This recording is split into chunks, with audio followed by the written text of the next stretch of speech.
Any problem sir? কি হয়েছে আপনার? আপনি ঠিক আছেন? না না, মনে হয় প্রেশারটা একটু বেড়েছে। ও মাই গড স্যার, আপনাকে কি পানি দেবো? লেবু শরবত করে দেবো? না না, লাগবে না লাগবে না, আমি একটু একা থাকতে চাই, প্লিজ আপনি আসুন। আচ্ছা স্যার, আমি শুধু শুধু আপনার সময় নষ্ট করবো না তো কিছু বলে। স্যার ব্যাপারটা একটু দেখবেন। হ্যাঁ দেখবো দেখবো, আপনি আসুন আসুন। আচ্ছা স্যার, আমি আসি। আসুন।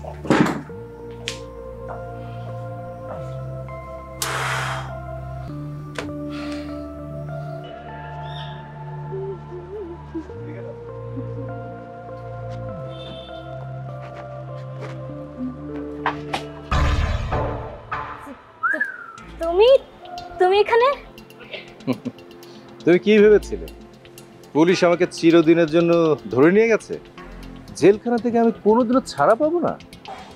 না না, তা ভাববো কেন? শোনো সুমি, পৃথিবীতে এমন কোনো জেলখানা তৈরি হয়নি যেখানে আমাকে আটকে রাখবে। শুধু শুধু তুমি আমার চোখে ভিলেন হয়ে গেলে। কি দরকার ছিল এসব করার?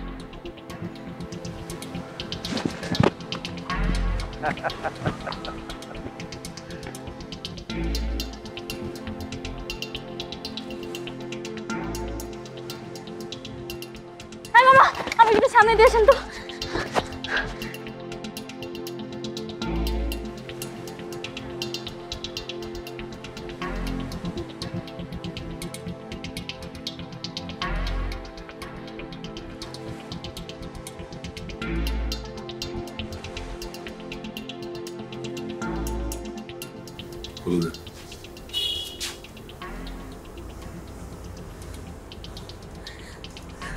আমাকে তো ঘরের ভিতরে বন্দি করে রেখেছেন, তাহলে ভাবে বেঁধে রাখার মানে কি?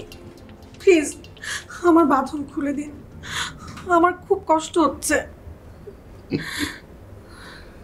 পাখিকে খাঁচায় বন্দি করে কেউ কি খাঁচার দরজা খুলে রাখে? রাখে না। আমি আপনাকে কথা দিচ্ছি, আমি চিৎকার চেঁচামেচি করবো না, পালিয়ে যাবারও চেষ্টা করবো না, কিন্তু আমার বাঁধনটা খুলে দিন প্লিজ। আপনার বাঁধন খুলে দিতে পারি 100। কি শর্ত? আপনি শিশিরের উদ্দেশ্যে বলবেন সে যেন বিগ বসের কোনো কিছু নিয়ে বাড়াবাড়ি না করে, আর সাহিল আর জেরিন খুব সহজেই কোর্ট থেকে বেরিয়ে আসতে পারে সেই ব্যবস্থা করে। তাহলে আপনিও আমার কাছ থেকে মুক্তি পাবেন, আর আমিও ভিডিও করে শিশিরের কাছে এই ভিডিওটা পাঠিয়ে দেব। ব্যাস। না, কোনোদিনও না, কোনোদিন এই কথা বলবো না। নিজের কথা ভেবেও না? না, কারণ আপনি দেশের শত্রু, আপনার কারণে মানুষজন শান্তিতে থাকতে পারে না। আমার কারণে যদি আপনি ছাড়া পেয়ে যান তাহলে দেশের সাথে অনেক বড় শত্রুতা করা হবে, সেটা আমি কোনোদিনও করবো না। বাহ, ভালোই তো ডায়লগ শিখেছেন, বাংলা ছবিকেও হার মানাবেন। এই,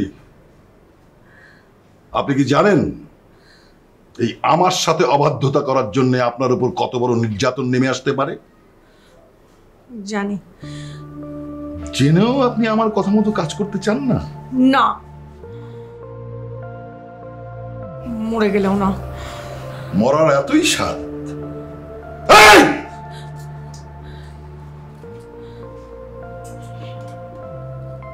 নিজেকে যদি বাঁচাতে চাস, যত তাড়াতাড়ি সিদ্ধান্ত বদলাবি ততই তোর জন্য মঙ্গল।